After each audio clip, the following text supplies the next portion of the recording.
Miranda, welcome to Quick Chats with Cam. Thanks for having me, Cam. I'm so excited to have you. As a fan of Kora, I am blown away by how early you guys entered the clean beauty space. So I would love to know what inspired the decision behind creating Kora. Like, what led you to clean beauty? Well, it's a very personal decision. So when I was a teenager, my mom was diagnosed with tumors in her spleen. So as a family, we really had to look very deeply into what we weren't only eating, but also what we were applying to our skin. Mm-hmm. And we were shocked to see how many unnecessary ingredients that were available and on the market. And what we found out is that what you put on your skin soaks in. And so we went on a search for certified organic ingredients, just like we started eating certified organic. You do so because you get up to 60% more antioxidants. Wow. When you eat certified organic. Not only do you not get the unnecessary chemicals sprayed on the crops, mm-hmm. but also in the formulation, you're getting as pure and potent ingredients when you use certified organic. So yes, we were ahead of the clean beauty game, but we're so much more than what clean will ever be because mm-hmm. we're certified organic. So we have to jump through so many holes and regulatory things, all our manufacturers and obviously all of our ingredient sourcing, all of the words on our packaging, everything has to be approved and audited by a third party, EcoCert Cosmos.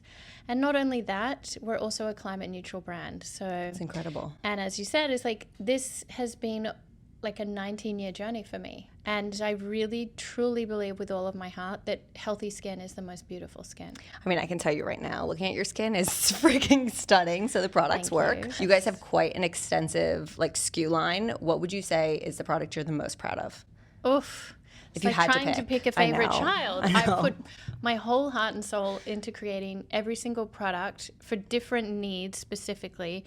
The newest product we just launched is the Turmeric Glow Drops, which works on minimizing pores, mm-hmm. which we all want minimized pores, and brightening the skin. We've also got incredible products that are retinol alternatives. Ooh. So what pregnancy we asked, safe? Yes, pregnancy Amazing. safe. So what we asked is diehard retinol fans, try my products, which is a plant stem cell retinol alternative, and let me know if you get better results from using traditional retinol or my products.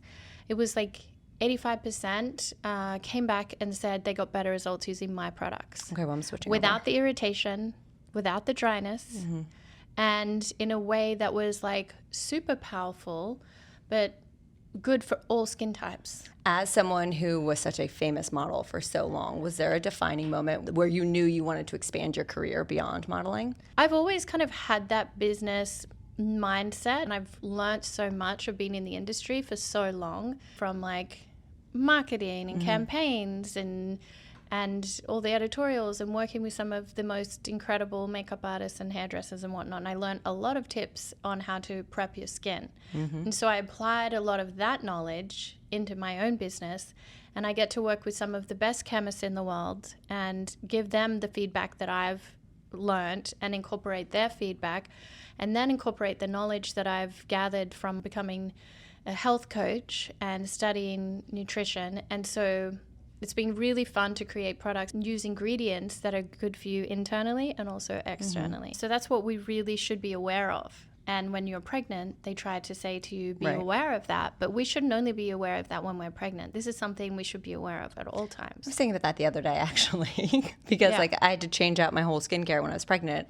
And then I kind of went back, and I'm like, well, if it's not okay when I'm pregnant, why is it okay now? It's not. Yeah. Speaking of pregnancy, you are a mom of 4 boys. I am. How has your approach to life and work shifted after becoming a mother? Well, I'd have to say I get up earlier, mm-hmm. so then I have that time for myself in the morning. Key. Because to me, if I give myself a good hour and a half before they wake up, I get to do my meditation, my yoga, my skincare routine, and feel centered and grounded before the beautiful chaos begins with the kids. And I love it. It's madness. And it's not always going to be this way. Right now, I've got a 1.5-year-old, a 6-year-old, a 7-year-old, and a 14-year-old. So I'm really in the midst of the madness. Mm-hmm. But I'm really trying to find that ease and grace in the messy moments and not feel like everything has to be perfect, because I am a little bit of a perfectionist. So just trying to find that kind of harmony and grace in this situation that is pretty wild. Yeah. It's a pretty wild It's house. wild. As someone who has a wide age gap between your youngest and your oldest, do you feel like your approach to motherhood has shifted over the years? Because I just even compare myself as a first-time mom versus a second-time mom, and I feel like I'm a completely different person, even though it was just like 2.5 years apart. Well, one thing my grandma always taught me, and I really understand it more now than ever, and that is routine is so important with children. Mm-hmm. And when I had my first son, Flynn, I was like, oh, what does she mean? He's so flexible. He just comes with me everywhere. And, it wasn't as routine as my next 3 children are. And what I do notice is she was right. Like, they feel safe in that routine. Mm-hmm. They feel safe knowing what's coming next. They feel safe in that, stability. And every day they know that we're going to be eating dinner at 4:30 p.m. Oh, I'm wow. like early I dinner. thought I was early at 5. Yeah, 4:30 p.m. Sometimes we push it to 5, but ideally 4:30 p.m. just the kids and I, because Evan's still at work. And then we go for like a quick little walk, and then we do bath time, books, and then baby goes to bed around 6:30, and then the boys are in bed by 7:30, and then their older brother's in bed by 9:30. I was going to say, there's no way you're getting that at 7:30. I mean, I wish, but I go to bed around 9:30 too. Living a very similar night routine, to be honest. And then up like between 4:30 and 5 a.m. every day. Wow, okay. You got me there. I have learned through like consuming a lot of your content that you are a big believer in gratitude and affirmations and manifesting. Do you practice those things with your children as well? I do. And my children, the 3 older boys, obviously not the Right. baby, but all have a mantra. They learned from my teacher a Vedic meditation practice. And so they each have their mantra. And what we do in the morning on the way to school is I say, what are 3 things you're grateful for? And now I'll keep the time, and after we say what we're grateful for, we then do our meditation. And it was recommended to me that however old they are is the amount of minutes they should do with their meditation. Oh, interesting. So 6-minute meditation for Miles, 7 minutes for Hart, and ideally 14 minutes for Flynn. I didn't know that. I love that. We do a gratitude practice at night with our 4-year-olds. Our almost 2-year-olds is not quite grasping it yet, but our 4-year-old, and he says the cutest things now. Like, he's actually aware of what a gratitude practice is. And Yes.